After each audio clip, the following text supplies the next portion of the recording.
Il est ton Père. Alléluia. Seigneur, nous recevons cette parole, Seigneur.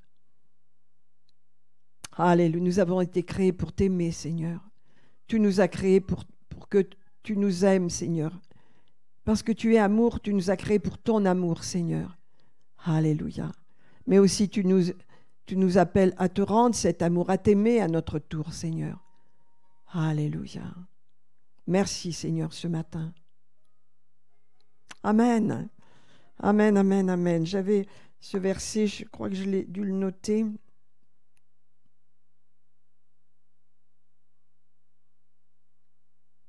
Alors, nous avons été créés pour Dieu, par Dieu, pour vivre éternellement.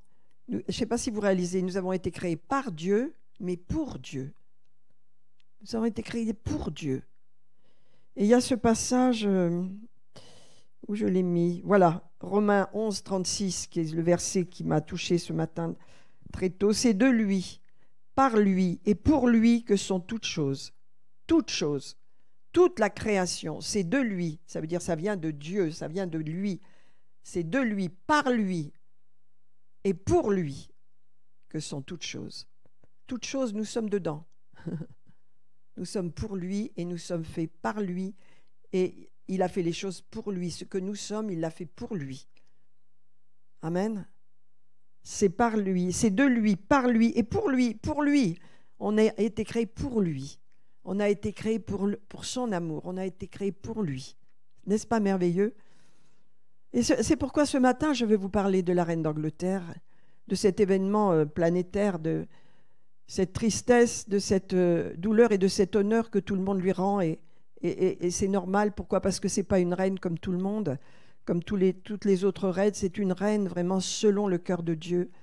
C'est une reine qui a suivi strictement l'appel de Dieu, sa mission. Et je veux vous dire, mes amis, Dieu nous a créés pour lui, pour un objectif. Nous avons tous un objectif dans notre vie créé par Dieu. Et quand on regarde la famille royale, bien sûr, on voit ceux qui suivent l'objectif de Dieu et celui qui ne le suit pas, malheureusement. Et nous voyons les conséquences que cela aura dans le futur. Parce que lorsqu'on suit le projet de Dieu, la mission que Dieu a mis dans notre cœur, simplement ce qu'il nous appelle à être pour lui, n'est-ce pas? Eh bien, il y aura vraiment une joie, un accomplissement dans notre vie. Et cela fera que nous aurons une longévité dans notre vie. Parce que vous voyez, lorsque nous restons dans le tout accompli du Seigneur, et puis dans sa volonté, dans la mission qu'il a pour nous, il y a quelque chose de spécial sur nos vies. Et il y avait quelque chose de spécial sur la vie de cette reine d'Angleterre que vraiment j'aime beaucoup. C'est vrai que je n'imaginais pas qu'elle allait partir si vite, mais quand on a vu combien elle a été atterrée par le décès de son mari, on a compris qu'elle ne tiendrait pas le coup longtemps. Et effectivement, ça a été un événement rapide. Elle est partie dans la présence de Dieu. Et je veux vous dire à quel point elle aimait Jésus et à quel point elle a obéi à sa mission. Sa mission, c'était d'être la reine du Royaume-Uni et de tout ce qui appartient au Royaume-Uni, le Commonwealth, bien sûr. C'était sa mission. Elle l'a compris très jeune. Elle a fait une déclaration extraordinaire à laquelle elle s'est tenue. Et vous savez, ça me rappelle nos vœux du baptême. Ça me rappelle les vœux que nous avons faits pour notre baptême. Elle a dit... Très jeune, vous avez vu sûrement cette déclaration, elle a dit « Je déclare devant vous tous que ma vie entière, qu'elle soit longue ou courte, sera consacrée à votre service, à la nation. » Dieu l'appelait à être la reine d'une nation. J'aimerais qu'on mette les arcs-en-ciel, si vous voulez bien, parce que je voudrais vous parler du signe de Dieu. Ce n'est pas le signe des hommes, là, c'est un signe de Dieu. Dieu honore ses enfants qui marchent fidèlement dans la mission qu'il leur a confiée, dans les pas que le Seigneur a ordonnés pour chacun de nous. Voilà, donc on ne le voit peut-être pas très bien, mais il y a eu un double arc-en-ciel. Il est là, n'est-ce pas? Là, ça représente bien sûr le duc d'Édimbourg qui est parti avant elle et elle qui part là. Et donc les Londoniens étaient bouleversés en pensant que leur reine allait mieux, et puis ils apprennent qu'elle est décédée, et à ce moment-là, eh bien, apparaît sur Buckingham, mais on m'a dit aussi sur le château de Balmoral, un magnifique arc-en-ciel, et sur Buckingham, un double arc-en-ciel. C'est pourquoi c'est un signe. C'est pas tout le monde qui peut avoir cela, parce que cette femme, elle a honoré Dieu dans toute sa vie. Elle a été fidèle à ce qu'elle a déclaré. Et nous, dans les eaux du baptême, nous avons dit au Seigneur, Seigneur, nous te suivrons. Seigneur, nous obéirons à ta voix, nous suivrons ton chemin. Toute notre vie, nous t'aimerons. On a fait des déclarations de foi. Et vous savez, c'est important de rester sur nos vœux du baptême. Les vœux que nous avons faits, beaucoup courent à droite, à gauche. Vous savez, des gens ne sont pas stables, beaucoup arrivent, n'ont pas d'église, n'ont pas de couverture, rien du tout. Mais vous savez, c'est dangereux de vivre comme ça. Comment est-ce qu'on peut trouver sa place? Parce qu'il n'y a pas 50 places pour nous, il n'y en a qu'une, là où Dieu nous veut. Et à partir de là, ça ne veut pas dire que c'est facile, mais c'est là. Amen. Et vous savez, beaucoup de choses se passent à l'extérieur, mais lorsqu'on reste dans les pas de Dieu, dans la voie de Dieu, il y a un accomplissement et il y a la gloire de Dieu sur nous. Amen. Il y a cette gloire. Et là, il y a cette gloire et cette reine, elle est honorée de tous. Pourquoi? Parce que, premièrement, elle a été fidèle à ce que Dieu lui a demandé. Elle n'a pas fait un faux pas. Rappelez-vous, je voudrais vous dire quelque chose en ce qui concerne l'onction royale. Peut-être vous le savez déjà. Et donc, c'est quelque chose qui a été pris, bien sûr, de la Bible. Il y a 3 onctions dans l'Ancien Testament. Les sacrificateurs sont oints par l'Éternel. Le roi est oint par l'onction royale. Les sacrificateurs, l'onction royale. Et les prophètes reçoivent l'onction de Dieu pour faire leur office, leur service dans l'Ancien Testament, n'est-ce pas? Et donc, l'importance de l'onction royale, c'est que c'est quelque chose de surnaturel qui vient sur un homme, sur une femme, pour toucher une nation entière. Nous, dans le cas de la reine, ça n'est pas du tout de la politique, mais c'est quelque chose qui rassemble. L'onction qui est sur elle, en tant que chef de l'Église anglicane, elle est comme le pape, hein? Elle est le chef de l'Église anglicane. C'est pourquoi vous pouvez comprendre pourquoi elle a fait tel choix et tel choix en tant que chef de l'Église. Hein? C'est comme le pape, c'est pas plus que le pape n'est pas plus divin qu'elle. Hein? Eh bien, elle a fait ses choix parce qu'elle est consciente de sa mission en tant que chef de l'Église anglicane. Et elle a reçu cette onction royale quand elle a été couronnée. Or, c'est une onction pour les rois que Dieu met sur eux, quelque chose de surnaturel qui fait que cette onction assemble, réconforte, conforte les gens, font qu'ils s'assemblent en tant que nation. Vous savez, les gens du Royaume-Uni, les Anglais, ils peuvent être politiquement divisés, en querelle et tout, mais leur roi, leur reine, ils s'assemblent dans la même souffrance, dans la même joie quand il y a la joie. C'est quelque chose qui unit une nation, ça vient de la reine, ça vient de l'onction qu'elle a reçue. L'onction de Dieu que Dieu met sur un roi, sur une reine pour régner, c'est dans le sens de conduire la nation dans l'unité de façon à donner quelque chose de surnaturel, une grâce spéciale à la nation. Et mes amis, quand on respecte l'onction et qu'on la reconnaît, il y a quelque chose qui se passe. Il y a eu des réveils magnifiques en Angleterre, au Royaume-Uni, parce qu'ils ont été sous cette onction et que cette onction, elle est reliée à l'Évangile, elle est reliée au roi des rois. Elle est reliée au Seigneur des Seigneurs. Et les rois qui ont reçu cette onction et qui ont compris qu'il y avait quelque chose de divin sur eux et qui ont vécu ainsi de cette façon, eh bien, Dieu a pu toucher leur nation.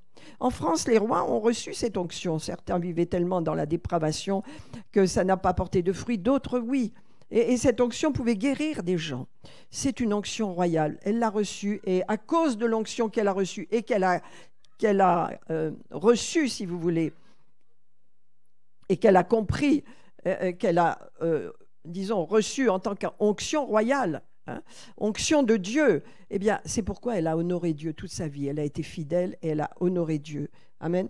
Et donc, qu'est-ce que je vais vous dire ce matin? Je vais vous parler des qualités qui font que lorsque l'onction repose sur nous, parce que nous avons le Saint-Esprit, rappelez-vous, nous sommes une nation sainte.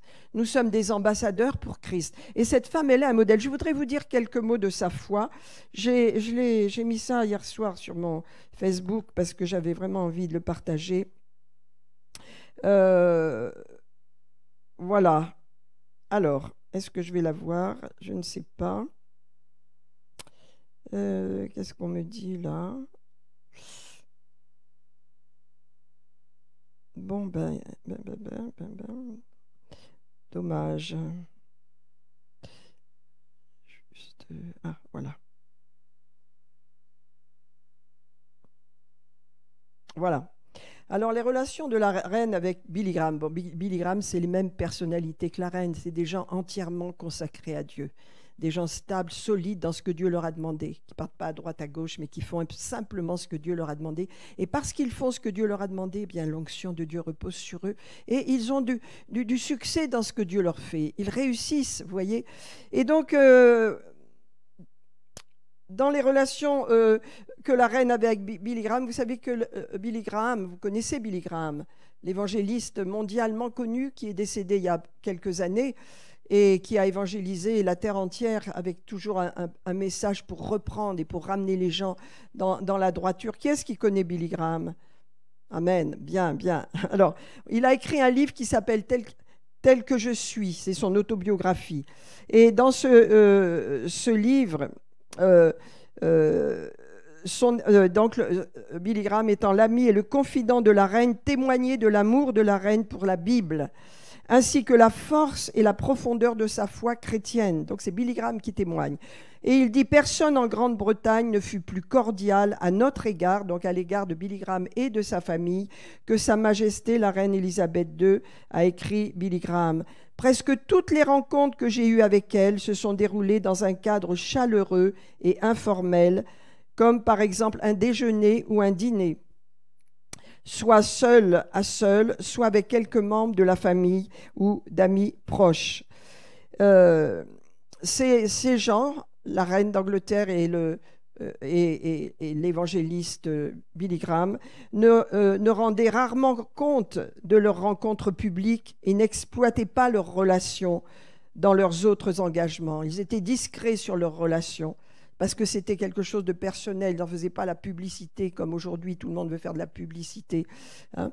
Mais les deux entretenaient une amitié qui perdurera pendant plus de 60 ans, jusqu'au décès de Billy Graham en 2018. Et il écrivit d'elle « Je l'ai toujours trouvée extrêmement intéressée par la Bible et par son message. » L'amour de la reine pour la Bible et son message évangélique l'a conduite à participer à la publication d'un livre spécial pour célébrer son 90e anniversaire, intitulé « La reine servante qui sert le roi ». N'est-ce pas? La reine servante et le roi qu'elle sert, Jésus-Christ, n'est-ce pas?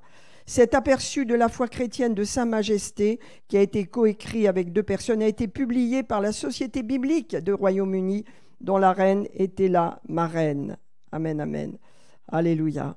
Eh bien, tout ça pour vous dire que ce n'était pas n'importe quelle reine qui disparaît. Elle laisse quelque chose, elle laisse un dépôt, elle laisse un modèle, hein? Elle laisse quelque chose. On l'a toujours admirée, on l'a toujours suivie, mais on ne savait pas à quel point elle était engagée vis-à-vis de Dieu. Pourtant, elle a souvent témoigné. Pour Noël, elle a fait des déclarations extraordinaires, mais je ne les ai peut-être pas notées là. Je vais voir si je les retrouve. Non, je ne les ai pas notées, mais elle déclarait pour Noël à quel point sa foi en Jésus-Christ la soutenait chaque jour et lui permettait d'être meilleure encore, n'est-ce pas, de s'améliorer. Donc c'est un modèle pour nous. Alors je voudrais vous dire en quoi elle est un modèle.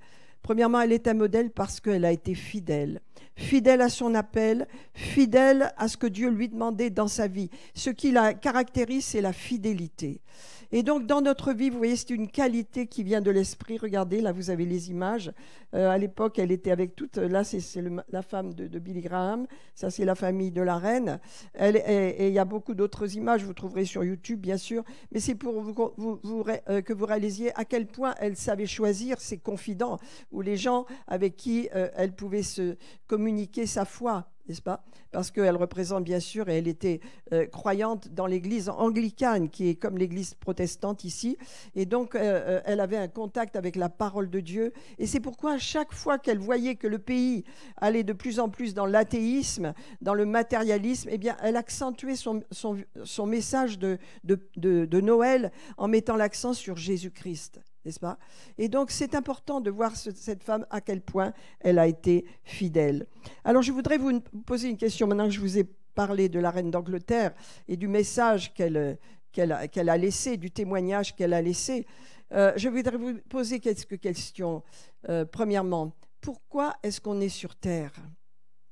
Pourquoi est-ce qu'on vit une vie si courte sur terre alors qu'on est face à l'éternité? L'éternité n'a pas de début, n'a pas de fin. C'est quelque chose dont on n'a même pas conscience. Mais l'éternité, c'est l'éternité. Or, on est appelé à vivre dans l'éternité avec Jésus, dans le royaume de Dieu, avec Dieu, n'est-ce pas? Or, on passe un temps sur la terre. À quoi correspond ce temps? La plupart des gens ne savent pas pourquoi ils sont sur la terre. Pourquoi Dieu m'a mis sur terre? J'ai une mission. On a tous une mission. Ça ne veut pas dire qu'on va évangéliser le monde entier. Ça ne veut pas dire qu'on va faire des choses comme Billy Graham ou comme la reine. Bien sûr que non, mais chacun, nous avons notre mission, n'est-ce pas? La première mission que Dieu nous appelle, la première, on peut dire, oui, mission ou formation, ou premier objectif que Dieu nous demande de faire sur cette terre, eh bien, c'est d'apprendre à le connaître, c'est de l'aimer, de recevoir son amour, de l'aimer et d'apprendre à le connaître. Ça, c'est le premier point, mes amis. Apprendre à connaître Dieu. C'est pourquoi nous sommes sur la terre. Parce que si, dans l'éternité, on ne connaît pas Dieu, ça ne va pas être formidable. Sur la terre, Dieu nous appelle à le connaître et à l'aimer. Parce qu'il nous aime et il nous appelle à rendre cet amour. Rappelez-vous, dans le jardin d'Éden, le Seigneur nous a créés, comme je vous l'ai dit, pour lui et par lui, nous avons été créés, et pour lui. Dans le jardin d'Éden, quand vous lisez, je crois que c'est dans le chapitre 2 d'Éden, dans le jardin d'Éden, il venait tous les soirs pour parler avec ses enfants, avec ceux qu'il avait créés, qu'il aimait. C'était son bonheur, c'était son plaisir d'être avec eux un moment et de parler avec eux, de communiquer, parce que Dieu a créé Adam et Ève pour lui. Il a créé l'humanité pour lui. Il vous a créé pour lui. Amen. Alors cette communion, il faut qu'elle s'installe dans notre vie, parce que sinon on passe à côté. On passe à côté du premier but pour lequel nous avons été créés sur la terre. Alléluia, n'est-ce pas? C'est l'aimer en retour, recevoir son amour et l'aimer en retour. Amen. Alléluia. Et ça, c'est très très important que nous comprenions. Alléluia. Pourquoi nous avons été créés? Amen. Dieu ne fait rien sans un but. Il ne nous a pas fait au hasard. Et il ne nous a pas créés comme ça pour qu'on vienne sur la terre et puis qu'on ne sache pas à quoi on sert, pourquoi on est là. Non, à partir du moment où on est entré dans sa famille, et pour être de sa famille, il faut naître de nouveau. Il faut recevoir une vie à l'intérieur, une vie nouvelle, n'est-ce pas? À partir du moment où on est gens de sa famille, eh bien, il devient notre Père. Et il se passe des choses. On apprend à l'aimer et à recevoir son amour. Et c'est ça la mission que nous avons sur la terre. La première, il y en a d'autres, mais la première mission, c'est apprendre à l'aimer, apprendre à le connaître, n'est-ce pas? Et cet amour qu'il a pour nous est énorme, est immense. On n'a même pas conscience de la grandeur de son amour. Et on ne peut pas le mériter. Parce qu'avant même, si on va lire Éphésiens, avant même que l'on vienne sur la terre, eh bien cet amour, il était déjà manifesté. Dieu voulait déjà, nous destiner déjà à être ses enfants et à l'aimer. Je voudrais prendre avec vous Éphésiens chapitre 1, parce que... Voilà. Béni soit Dieu, le Père de notre Seigneur Jésus-Christ, chapitre 1, qui nous a bénis déjà, qui nous a déjà bénis en Christ. Vous l'êtes, je le suis, de toutes sortes de bénédictions spirituelles dans le monde spirituel, bien sûr, car en lui, regardez ce verset, j'aurais aimé trouver d'autres traductions, je n'ai pas eu le temps, mais il y a d'autres traductions qui expriment encore mieux cette pensée. En lui, avant la fondation du monde, avant que vous soyez nés, avant que vous soyez créés, avant, Dieu avait ce projet d'avoir des enfants pour lui. Vous comprenez? L'amour des parents pour leurs enfants vient de Dieu. Je ne parle pas des mauvais parents, je parle des parents. Vous avez de l'amour pour vos enfants. Ça vient de Dieu. Dieu l'a mis dans votre cœur. Vous êtes parents. Le Seigneur est Père. N'est-ce pas? Regardez, en lui, Dieu nous a choisis, nous a élus avant que le monde soit fondé. Je ne sais pas si vous voyez, est-ce que vous voyez, Dieu n'a pas de commencement, n'a pas de fin, il est Dieu. Il a prévu cela. Vous êtes créés, vous êtes venus au monde pour Dieu. Et votre mission sur la terre, de tous les êtres humains sur la terre, c'est de rencontrer Dieu. C'est de le rencontrer. Et ça, on a une démarche à faire. Dieu fait son travail, ça veut dire qu'il utilise l'Église pour ouvrir des portes, les gens qui se tournent un pour lui, qui cherchent, il les trouve. Dieu agit dans le monde, n'est-ce pas? Mais le but de Dieu, c'est de rencontrer les êtres humains et de les prendre dans sa maison et de les faire entrer dans sa famille. Gens de sa famille. Amen. Quand on aime sa famille, eh bien, on suit sa famille, on ne déchire pas sa famille, on ne détruit pas sa famille, on ne critique pas sa famille, c'est notre famille. La famille de Dieu, c'est l'Église sur la terre aujourd'hui. Depuis 2000 ans, c'est l'Église. Nous sommes gens de sa famille. Et tous ceux qui entrent, qui reçoivent Christ, ils entrent dans sa famille. Amen. C'est pourquoi il est dit, regarde, en lui, verset 4, Dieu nous a choisis, nous a élus avant que le monde soit. Ça nous donne le vertige. Avant toute la création du monde, on était déjà dans le cœur de Dieu. Dieu nous a choisis pour un but. Il nous a choisis, alléluia, pour que nous soyons saints et irrépréhensibles devant lui. Amen, parfait, ça veut dire. Il savait qu'il y allait y avoir la chute. Il savait qu'il y allait y avoir un choix parce qu'il nous a laissé le libre arbitre, la capacité de choisir comme on veut. Il le savait. Mais voyez, il avait préparé son Sauveur pour qu'on puisse se tenir devant lui, irrépréhensible et saint, parfait. C'est ce que nous sommes en Christ. Dieu nous voit comme cela. Même si nous ne nous sentons pas parfaits, que nous trouvons que nous ne sommes pas parfaits, Dieu nous voit parfait et saint parce que ça c'est préparé de toute éternité, n'est-ce pas? Il nous a prédestinés. Je ne sais pas si vous voyez la prédestination, alléluia, avant même que nous soyons dans notre destinée, nous avions cette prédestination, et ça c'est pour tous les êtres humains, c'est pour les fascistes, c'est pour les communistes, c'est pour les libéraux, c'est pour les politiques, c'est pour les athées, c'est pour les bouddhistes, c'est pour les hindouistes, c'est pour les musulmans. En lui, amen, Dieu a béni toute l'humanité, parce qu'il a prédestiné l'humanité dans son amour à être ses enfants d'adoption. À être ses enfants, c'est son choix. Je vous adopte dans ma famille, je vous prends avec moi.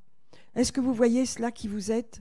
Alléluia, vous voyez combien l'amour de Dieu est fort et combien sur cette terre, la mission que nous avons, et cette reine avait tout compris, elle savait qu'elle avait une mission, elle l'avait reçue très jeune et elle avait reçu cette onction royale et elle s'est tenue dans cette crainte qui s'appelle le respect, l'honneur qui est dû à Dieu. Vous savez, en tant qu'enfant de Dieu, Dieu nous appelle à honorer Dieu. Honorer, c'est respecter, c'est donner de la valeur aux choses de Dieu. C'est donner de la valeur à ce que Dieu fait dans son Église. C'est donner de la valeur à l'Église aussi. Amen. Lorsque nous nous rassemblons, honorons Dieu. Amen. L'honneur qui est rendu à Dieu, c'est le respect. J'ai noté quelques passages sur l'honneur, le respect que l'on doit à Dieu. La crainte, il est dit la crainte de Dieu. Vous savez, la crainte. Si je le retrouve... Alléluia. Bon, ben j'ai dû le noter ailleurs parce que j'ai fait tellement de papier là ce matin. En tous les cas, la crainte, ça représente bien sûr le respect. Ce n'est pas la crainte, la peur. Non, non, mais le respect. Dieu est Dieu. Nous sommes des êtres humains créés à l'image de Dieu, pour Dieu. C'est ce que Dieu veut sur la terre. Nous sommes créés pour le connaître, l'aimer en retour, recevoir son amour et l'aimer. Vous connaissez les deux premiers commandements. Tu aimeras le Seigneur de tout ton cœur, de toute ton âme, de toute ta force et de toute ta pensée. Deuxième commandement qui lui est ton prochain comme toi-même. Donc ces deux commandements accomplissent toute la loi et les prophètes.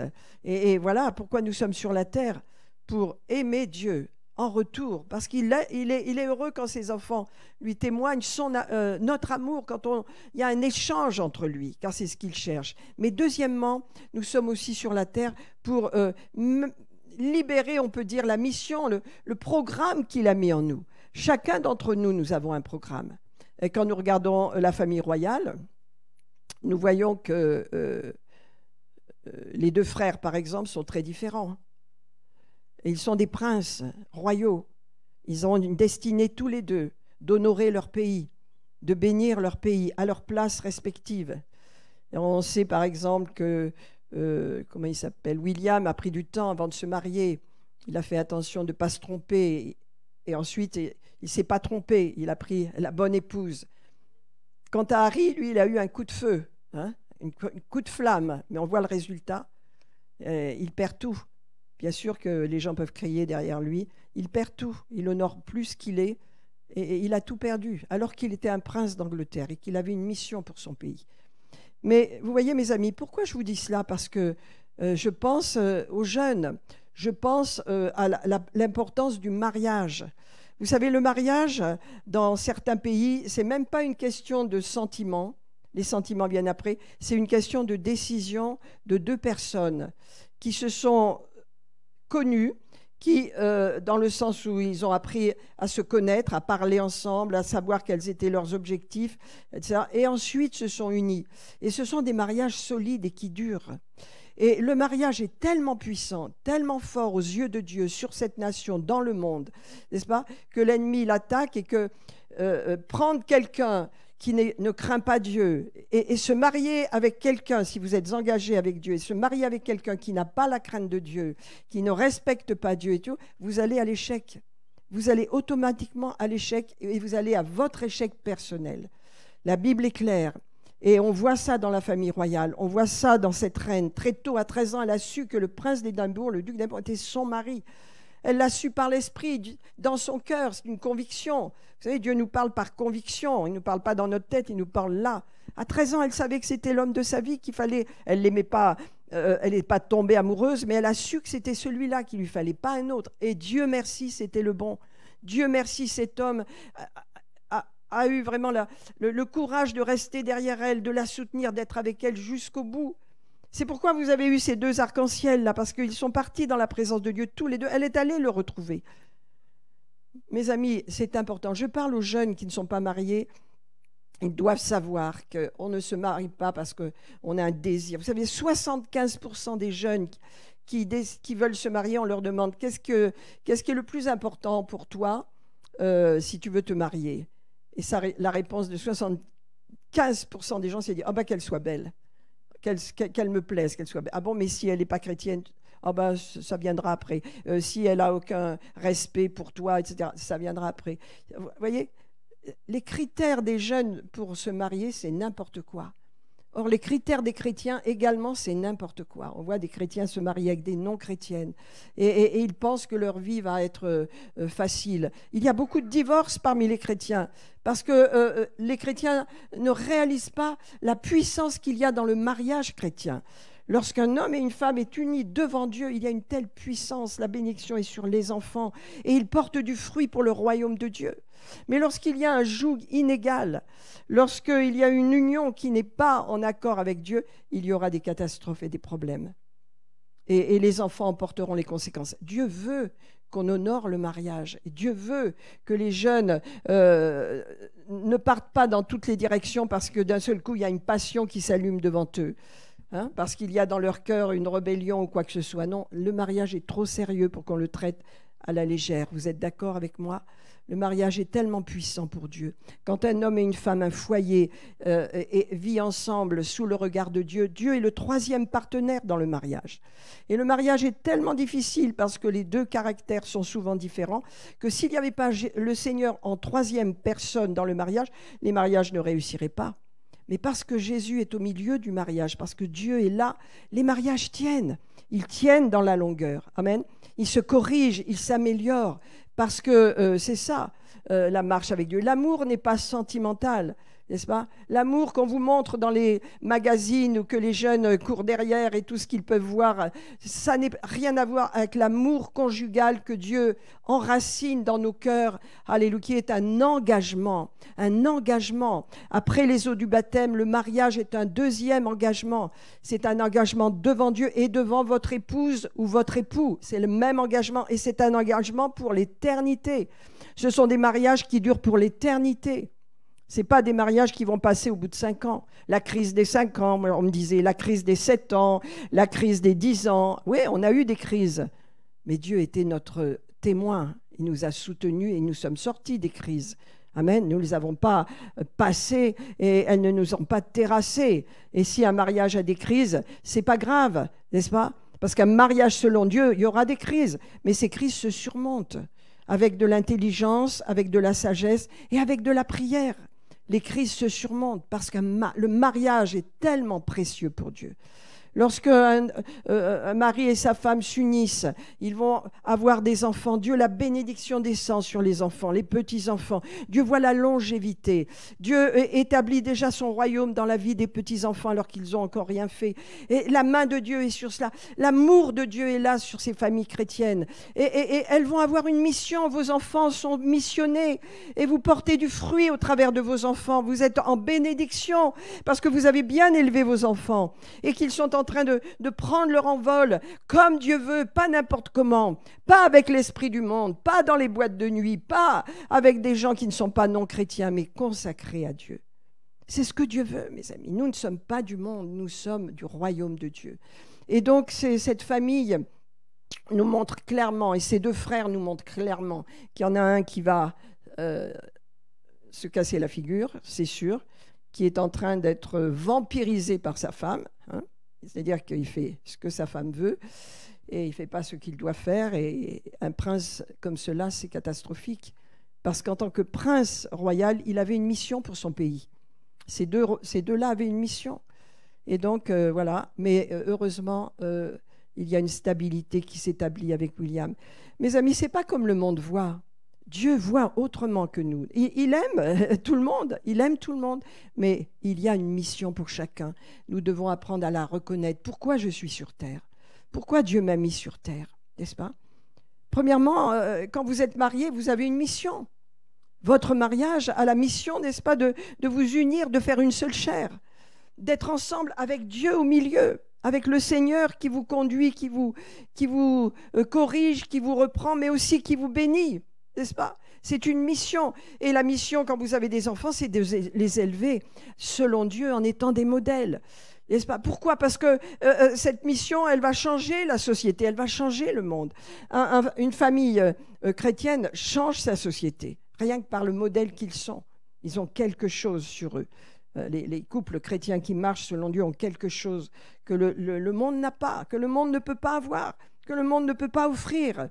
C'est quelque chose qui vient d'en haut, alléluia. C'est quelque chose qui vient de leur cœur. C'est quelque chose que Dieu fait.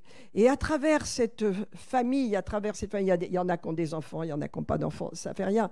Mais à travers cet exemple qu'est le mariage chrétien, il y a une mission pour bénir les gens, pour agir au travers d'eux, parce que le Seigneur veut se faire connaître au travers de nous.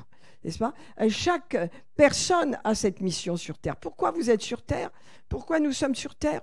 Pour accomplir quelque chose que Dieu a mis en nous avant que le monde soit. Ça veut dire il y a quelque chose que j'ai en moi, que vous avez en vous, alléluia, qui s'appelle la mission pour Dieu. Quelle est votre mission? Quelle est votre mission? La reine connaissait sa mission, elle l'a connue très tôt, n'est-ce pas? Elle l'a connue, je pense même, très tôt dans son enfance. Elle a été élevée dans cette idée qu'un jour elle pourrait être reine. Donc elle était l'aînée, donc c'était normal dans cette famille. Mais nous avons également une mission. Demandez souvent au Seigneur, quelle est ma mission? Quelle est votre mission? Beaucoup de chrétiens vivent sans savoir qu'ils ont une mission sur la terre. La mission, ça veut dire Dieu m'appelle à faire exactement ce qu'il veut que je fasse dans le contexte qu'il a choisi pour moi. Même si ce contexte ne me plaît pas, même si cette situation n'est pas facile pour moi, c'est la situation que Dieu a établie pour moi. Je vais passer à travers et ça va m'apprendre quelque chose, ça va m'apporter quelque chose, parce que Dieu n'a jamais prévu que la vie sera facile. Lorsque vous êtes croyant et engagé, lorsque vous êtes disciple, parce que c'est ce que Dieu veut faire, j'espère avoir le temps d'en parler, eh bien, vous aurez des tribulations dans le monde, parce que vous êtes consacrés. Cette consécration attire des oppositions, n'est-ce pas? Mais nous grandissons au fur et à mesure. Nous grandissons. Alléluia. Amen. Je vous l'ai lu, hein, ceux qu'il a connus d'avance, Romains 8, 26. Le Seigneur, il nous a connus d'avance. Avant que les temps furent, avant que le monde soit, il a connu Guy, le Seigneur. Il lui a donné sa mission. Il sait ce qu'il a à faire. Il le fait fidèlement. Et on dit, oh, ben c'est simple. Mais oui, c'est simple. Quand on sait ce qu'on doit faire pour Dieu, le matin on se lève, n'est-ce pas? On loue Dieu, on est avec le Seigneur, on fait sa vie et puis on témoigne à droite, à gauche, on envoie, on donne un tract, on fait quelque chose. C'est une mission. On sait qu'on a quelque chose à faire pour Dieu. C'est une mission, n'est-ce pas? Car ceux qu'il a connus d'avance, il les a aussi prédestinés à être semblables à l'image de son Fils, afin que son Fils fût le premier-né d'entre plusieurs frères. Et ceux qu'il a prédestinés, il les a aussi appelés.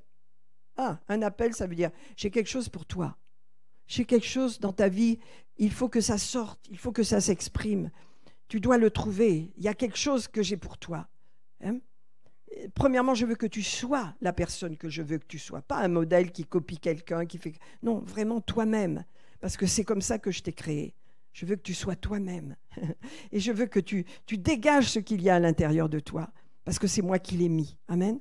Ce que tu es, c'est moi qui l'ai mis. Ce que tu fais, ce que tu aimes faire, c'est moi qui te pousse à le faire. N'est-ce pas? Parce que ça me glorifie.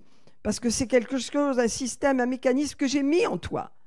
Tous les enfants qui viennent sur Terre ont des dons, des capacités. N'est-ce pas? Quand vous entrez dans la famille de Dieu, ça se met en œuvre de la bonne façon. Amen.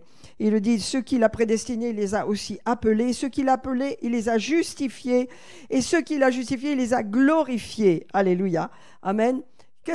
Pourquoi je suis sur terre? Pour aimer Dieu, pour répondre à l'amour de Dieu. Pourquoi je suis sur terre? Pour accomplir ce que j'ai en moi, pour accomplir pleinement ce que Dieu me demande. Il y a des gens qui sont appelés aux affaires, il y a des gens qui sont appelés à certains travails et certaines activités, il y a des gens qui sont appelés simplement, je ne devrais pas dire ce mot, mais à élever leurs enfants.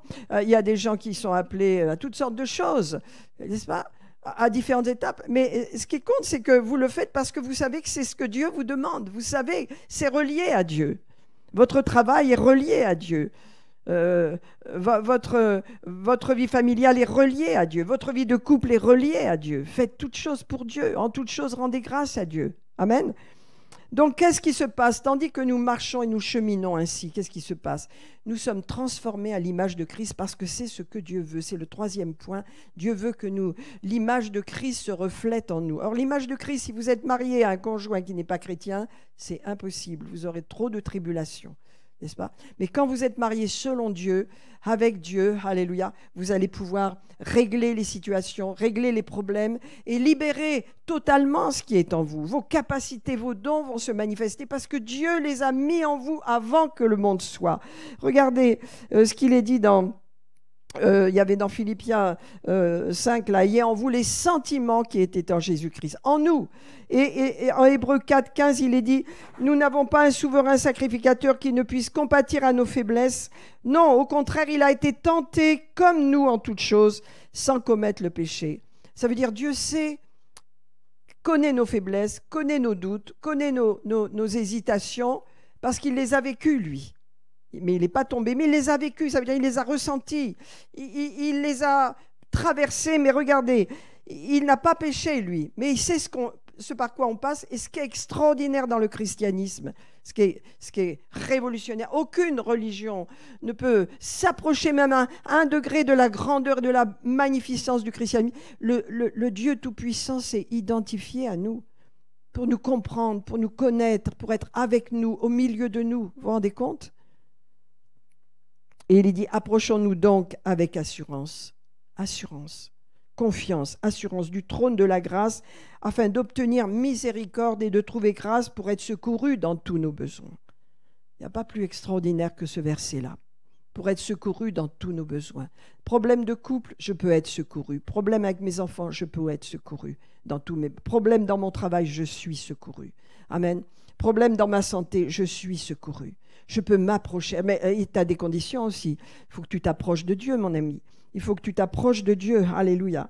Amen, amen. Parce que voilà, la vie avec Dieu, c'est vraiment 3 points importants que je voudrais rappeler.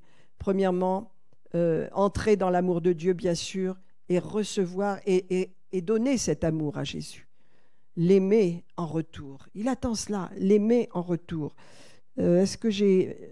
Voilà, l'aimer en retour.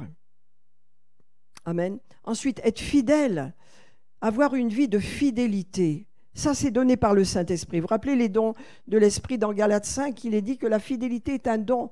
En vérité, Galates 5, c'est un peu le reflet de toute la personnalité de Jésus. La joie, la paix, l'amour, toute la personnalité de Jésus est là. Et c'est quelque chose que nous pouvons exprimer nous-mêmes.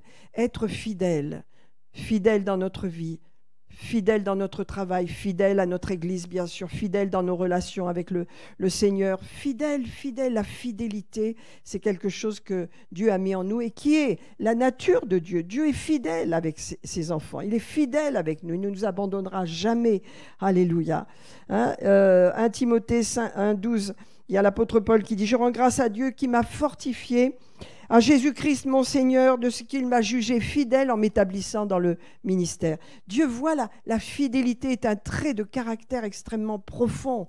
Nous sommes fidèles au Seigneur. Depuis notre conversion, nous sommes fidèles, nous sommes là, nous appartenons à Jésus. Cette fidélité s'inscrit dans le ciel, s'inscrit dans notre nature. C'est la nature de Jésus, c'est le caractère de Jésus. Donc je résume et je vais m'arrêter là. Premier point.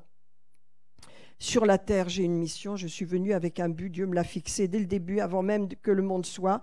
Je suis venu pour l'aimer en retour, pour recevoir son amour et pour l'aimer en retour. Il est mon Père, comme on a chanté tout à l'heure, et pour lui rendre son amour parce qu'il cherche, il veut cette relation de cœur.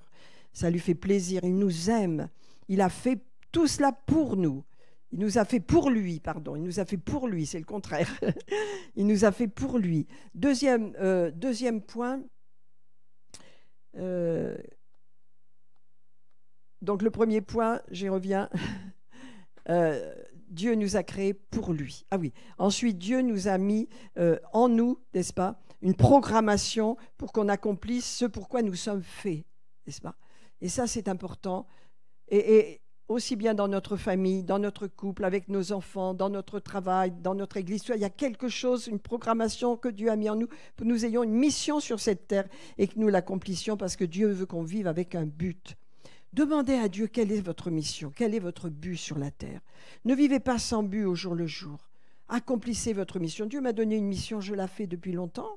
Je la fais fidèlement, j'essaie d'être fidèle et toutes les semaines, tous les jours que Dieu veut. Et puis c'est tout, j'essaie de ne pas regarder à droite et à gauche et de faire simplement ce que Dieu me demande. Amen. La fidélité plaît à Dieu. Le deuxième point, donc, c'est accomplir cette mission. Le troisième point, c'est refléter Christ. C'est refléter le Seigneur. Au fur et à mesure que nous marchons en étant fidèles, le caractère de Christ s'établit en nous. C'est obligé. C'est obligé, nous sommes entrés dans sa famille et à ce moment-là, le caractère de Christ, il est dit, comme je vous l'ai dit tout à l'heure, ayez en vous, soyez comme Christ. C'est le but de notre vie parce que l'éternité est longue et nous allons entrer dans l'éternité en ayant accompli des choses. Pourquoi Dieu veut qu'on reste sur cette terre aussi longtemps? Pour qu'on se perfectionne, pour qu'on se prépare pour l'éternité, pour qu'on se transforme. Parce qu'il y a besoin de se transformer. Il y a besoin. Dieu nous affine. Vous savez, c'est comme le fromage. Hein, les fromages, voilà, quand ils sont faits, ils sont mis dans un moule. Hein. Puis après, ils sont affinés. On les tourne, on les retourne, on les sale, on les met dans des salles exprès. Parce que sinon, ils sont immangeables.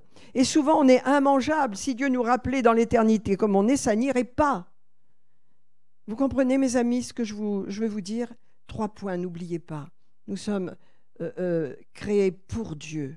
Donnons-lui, rendons-lui son amour. Deuxièmement, nous avons quelque chose en nous qui est tellement puissant, qui est précieux pour Dieu, que nous avons à libérer et qui fait que c'est l'objectif de notre vie, qui fait que nous remplissons la mission qui est la nôtre. Et troisièmement, Dieu, alléluia, au fur et à mesure de notre marche, nous transforme à l'image de Jésus. Je ne vais pas rentrer dans les détails, mais à l'image de Jésus. Amen. Alors, je vais m'arrêter là. Alléluia. Merci Seigneur. Seigneur, c'est tellement grand, Seigneur, la vie que tu nous as donnée. Elle ne s'arrête pas à 70, 100 ans, 96 ans, elle continue. La reine est avec son mari, elle est dans l'éternité. Elle a accompli sa mission. Nous sommes sur cette terre, nous accomplissons notre mission. La première des qualités que Dieu nous demande, c'est d'être fidèles.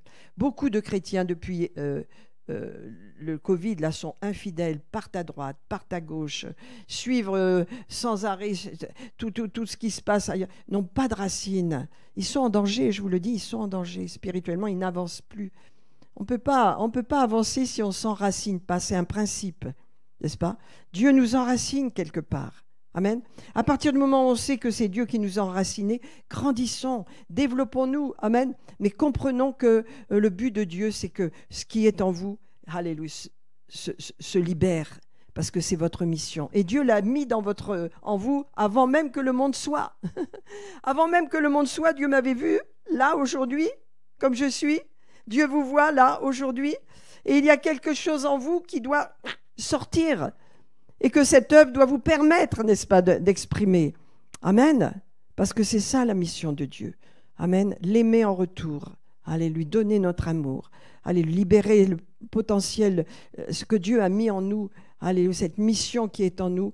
Et troisièmement, être transformé à l'image de Christ. Parce que l'éternité nous attend. L'éternité nous attend. Amen. Et l'éternité, c'est long, mais l'éternité est réelle. Amen. Et le signe que nous avons vu là, le signe, n'est-ce pas, c'est un signe que Dieu a donné à ceux qui croient. Aux Anglais, Dieu leur a donné le signe devant Buckingham. Il leur a montré les deux là. Il leur a dit, ça y est, ils sont ensemble. Et c'est moi qui les ai reçus. Alors il y a ceux qui ne croient pas, qui disent, oh, c'est parce qu'il a plu. Non, non, c'est le signe de Dieu. Amen. C'est un signe. Amen. C'est sérieux. Ce pays, n'est-ce pas, je ne sais pas ce qu'il va devenir, mais il a un passé qui est assez glorieux. L'Angleterre a eu beaucoup de réveils. Il y en aura encore. Et je pense qu'après cet événement, il va y avoir quelque chose. C'est obligé parce que cette reine, elle a laissé un tel témoignage partout dans le monde. Pourquoi? Parce qu'elle a suivi fidèlement le Seigneur. Est-ce que vous réalisez la fidélité? Apprenez la fidélité, apprenons la fidélité. Apprenons à être fidèles aux principes divins. Amen. Seigneur, je prie ce matin. Nous voulons prendre le repas du Seigneur ce matin. Préparons nos cœurs, Seigneur. Pardonne-nous, Seigneur, si nous avons eu de l'infidélité ce matin, si nous n'avons pas été fidèles à ta voix, à ta parole, à ce que tu nous demandais, si nous sommes écartés, Seigneur, si nous avons pris un chemin de traverse, Seigneur.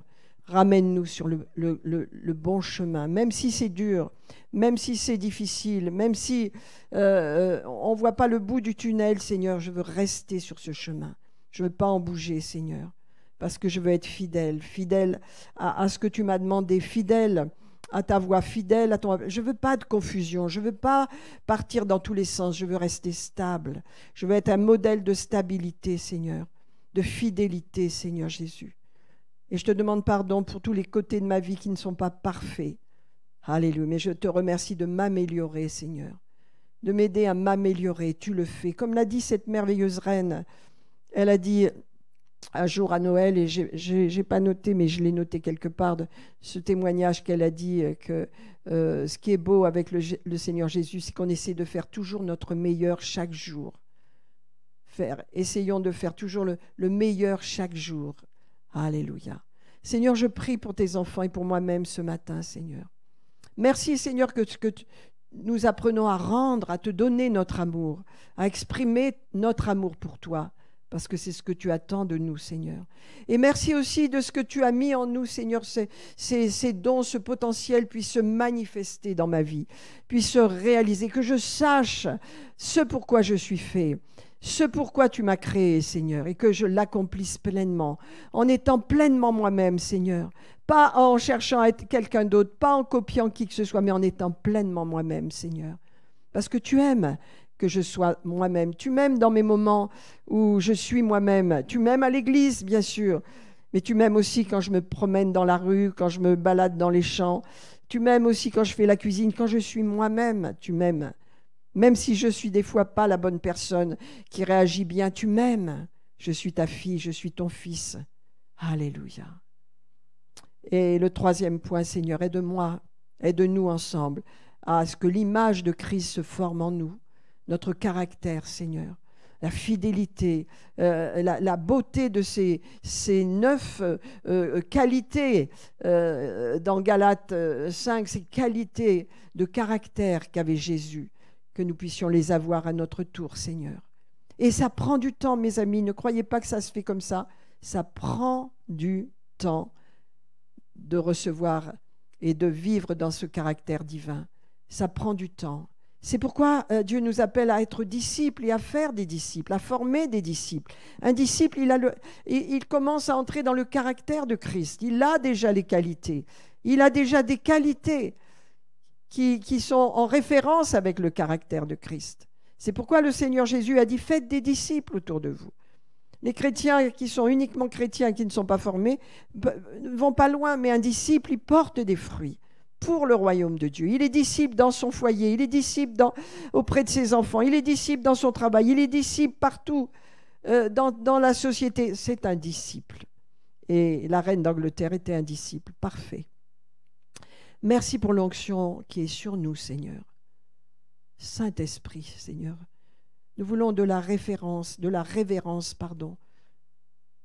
pour notre Dieu qui nous a oints de cet Esprit Saint, glorieux, qui a ressuscité Jésus d'entre les morts. Apprends-nous à t'honorer comme tu le mérites, Seigneur, à avoir de la révérence pour toi, Seigneur.